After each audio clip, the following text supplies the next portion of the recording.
Jeter right here. America is doomed. Every second, the US government borrows approximately $53,000. And to make things even worse, the US government is planning to increase the amount of money we already borrow. But we all know that eventually, these countries that we borrow from are gonna want their money. But the thing is, we don't have any money. So these countries, right, like China, Russia, Egypt, Bulgaria, Israel, Italy, they'll take what they can get. Meaning, we the people are fucked because these countries will take everything from us. And I do mean everything. Our homes, our pets, our GPUs, and worst of all, they're gonna take all our porn. And these politicians don't give a fuck. Left, right, up, down, diagonal, it doesn't matter. Because all politicians love spending money that's not theirs. So, is America doomed? Are we just cattle, destined to mine rare earth metals in Africa due to our government's irresponsible fiscal policy? No. Because I have a solution. You see, I am a business major in college, and I work with complex equations every day, like revenue minus cost equals profit. Now, using my 300 IQ, I developed not just one, not just two, not just three, not just four, but 5 ways to save America. So, without further ado, welcome to 5 ways to save America. The first way to save America is that there is no longer an America, as every state will secede from America in order to escape its debt obligations, and each state will become its own sovereign nation. This power vacuum will lead to the rise of different but equally cruel warlords. And as a result, we will go through a warring states period, where different factions will vie for control of the new order. Alliances will be made, factions will rise and fall, and millions will perish. But eventually from the ashes, there will be 3 major powers who will compete for hegemony over this new America. The first faction is the Amish Empire, ruled by the Amish Emperor Jeremiah Yoder, who will rule his empire upon a wooden throne, alongside his harem of 3,000 concubines. With their expertise in agriculture, woodworking, and horse riding, the Amish Empire is able to dominate the plains of North America by being able to engage in highly effective guerrilla warfare, as typical radar technology is unable to detect a pack of horses. The next faction is the Coalition of Gay, or COG for short. COG is a polycule made up of 20 million gay men who have somehow managed to link their collective consciousness to form a sort of hive mind. This was achieved using a combination of shamanism, power stones, ayahuasca, and a lot of sex. Gay sex. With this hive mind, there is no internal conflicts, and their efficiency and logistics has allowed COG to quickly take over as the dominant force on the East Coast. And the third and final faction would be the Church of Walt Disney. The executives of the Disney Corporation will have formed a religious state, using the frozen head of Walt Disney as a symbol of worship, as it is prophesied that when Disney's market cap hits 100 trillion, Walt Disney himself will rise from the dead and will turn America into the most magical place in the world. For this goal, countless Disney adults will flock to Neo Orlando in order to assist in the second coming of Disney. Out of all the factions, the Church of Disney is probably the most fanatical out of them all, as its believers would sell off their own children if it meant being able to see the rise of the eternal magical kingdom. Now, unfortunately, even I'm unable to foresee which faction will take control of this new America. But what I do know is that we won't be giving China shit. Alright, maybe secession is off the table for you. After all, a united America is a strong America. So, if we can't secede to run away from our debt obligations, what do we do? Well, what if I were to tell you that there is a place with so much rare earth metals and minerals that America could repay its debt 20 times over? You must think I've gone insane. After all, if such a place existed, we would have invaded it by now. And you're right, there is no place like that. On Earth, at least. But space is a different story, as asteroids are essentially floating piles of money, as they contain millions of tons of rare earth metals like platinum and gold. But unfortunately, with our technology, it is simply not feasible to mine asteroids within our lifetime, and so America will have to give up on technology, and instead will have to look to a higher power. Yes, America will have to perform an apotheosis ritual in order to create the divine being necessary to mine the asteroids from space.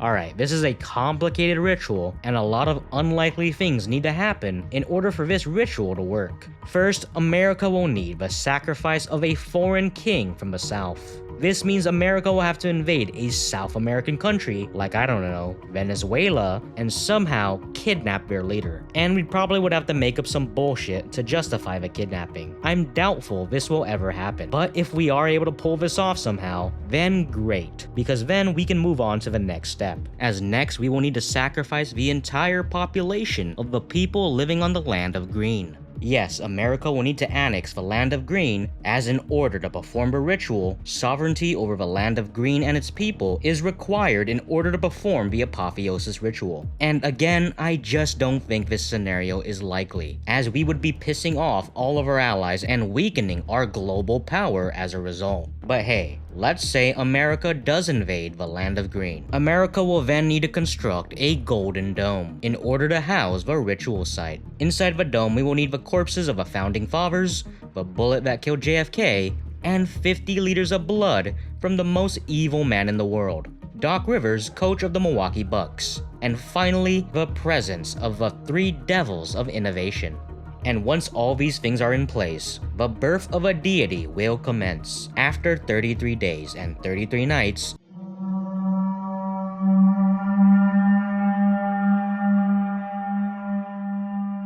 the three-faced god will be born, and the entirety of the Land of Green will sink into the bottom of the ocean as fuel for the birth of a new god. Using its mighty power, asteroids will be brought to the Earth safely, allowing America to mine all the rare earth metals it wants, allowing America to finally pay off its debt. Of course, whether this entity remains favorable towards the land of the free remains to be seen. It's still a hell of a lot better than giving up my gaming PC. That was something. I am become meme. Alright, being honest, I'm not big on this blockchain crypto stuff. To be honest, I think crypto is a vehicle which allows the dark wizards of Silicon Valley to steal all your money and make you infertile. But my apprehensions aside, crypto might be the only way to save America. Now, first things first, we will need to make a blockchain wallet containing a special kind of crypto. This crypto will give its owner access to the US Treasury accounts. To access this wallet, a special kind of chip will be created, a platinum chip, and we will create 6 chips, which will then be distributed to the representatives of the 6 countries we owe the most money to. However, these representatives will then be assassinated by US Special Forces, and the US will then frame Russia, North Korea, and China to trigger World War III. In the chaos, the US will create multiple offshore PMCs who will then sell their services to the highest bidder. This is all so Elon Musk's Chinese clone, Yilong Ma, can gather the necessary funds to usurp Tesla from Elon Musk and use Tesla's resources in order to create a cyborg army for America, capable of defeating any military force. However, Yilong Ma will betray America and attempt to storm the White House with his mechanical army in an attempt to become America's 46th president. With his inhuman army, Yilong Ma was easily able to take the White House with little to no resistance. However, as Yilong Ma was basking in his victory, an EMP will then explode, disabling all of Yilong Ma's troops. As you see, the inhuman shadow organization that rules America from behind the scenes, the HOA, already knew Yilong Ma would betray them, as they had a man on the inside of Tesla, feeding them info on Elon Musk's plans. Who was that spy, you might ask? Why, it was Grok AI, as we all know that the HOA is a soulless, inhuman organization that only wants the downfall of humanity. And as such, it is only natural that the HOA is made up entirely of maniacal super AI whose sole goal is to enslave humanity. And with their control over Tesla, they can now begin their plans for world domination. With their robotic army, the HOA is able to quickly decimate every major power at once, leading to a total surrender from humanity. However, just as all seems lost, the second clone of Elon Musk, Elon Musk, who is half Chinese and half white, emerges from the rubble and uses his own robotic army to fight back against the HOA. Eventually, Elon Musk is able to take back control of the planet from the AI, and then will go on to create the UCA, the United Countries of America, which will consist of every country on planet Earth, and as a result, all of America's debt will be erased, as now there is only one nation under God.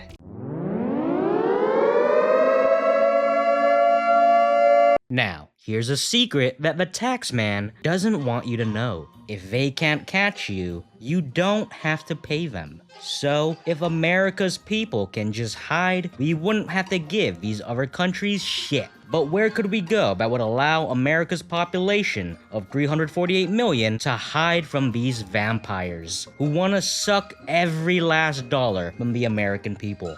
2 words: the underground. Yes, in order to avoid paying any money to any of these commie countries, we will need to go underground. First things first, we will need to construct in secret multiple underground mega cities in every state. Next, America will need to form a blockade around the entire country to prevent anyone from coming in or out. Next, the US government will need to disable all communications in order to prevent any information leaks. And finally, the US government will announce that all citizens are to immediately move to the nearest underground city. And I know what you're thinking. What if they say no? What if they say that they don't want to live in a super cool underground utopia and instead want to send all of their wages to China?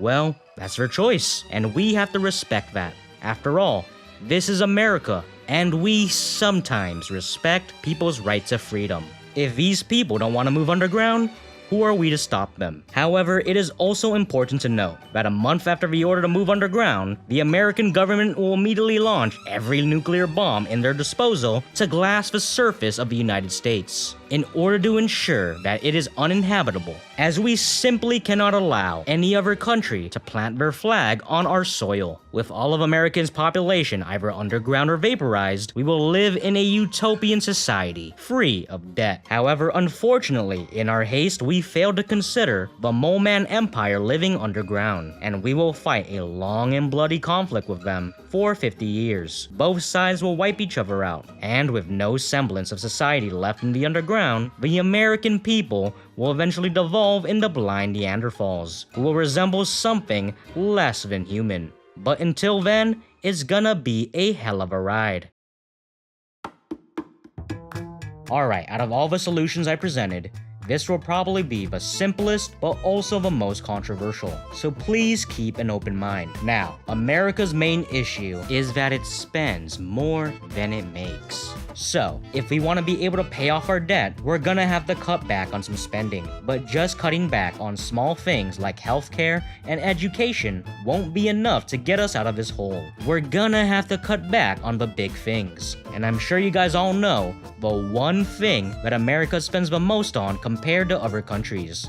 We spend more on this thing than the next 9 countries combined. If you still don't know what I'm talking about, let me give you a hint. It starts with the letter M. Monuments. I'm sure, as you guys all know, that America is the biggest spender when it comes to its monuments. Who could forget such beautiful works of art, such as the 10,000 feet tall Vanta Black Orb of Tallahassee, or, one of my favorites, the recently built Obama Monument. But if we want to be able to pay off this enormous debt, we're gonna have to make some cuts to the monument budget. And I already know there's gonna be a lot of people in the comments who disagree with me. One of the most common arguments is that America needs its massive monument budget in order to keep countries like China and Russia in check. And sure, I see the reasoning, but we are just simply spending way too much money. And yes, cutting the budget means we are gonna have to scale back on some of our monuments. Meaning, we're gonna have to cancel some upcoming projects, like the Presidential Sphinx or the 1,000-mile-long water slide. But look, it's not like we're not gonna get any new monuments. They're just gonna have to be silver-plated instead of gold-plated. Look, I know this is a hard pill to swallow, but trust me, if America keeps spending so much money on its monuments, we will never be able to pay off our national debt. And trust me, I know it's gonna be hard for the first couple of years, as we're probably gonna lose our #1 spot in top 10 countries with the coolest monuments. But we're still gonna be in the top 5. But don't worry, once we're able to pay off this debt, it will all be worth it. And it will allow us to be able to give $50 trillion to Italy.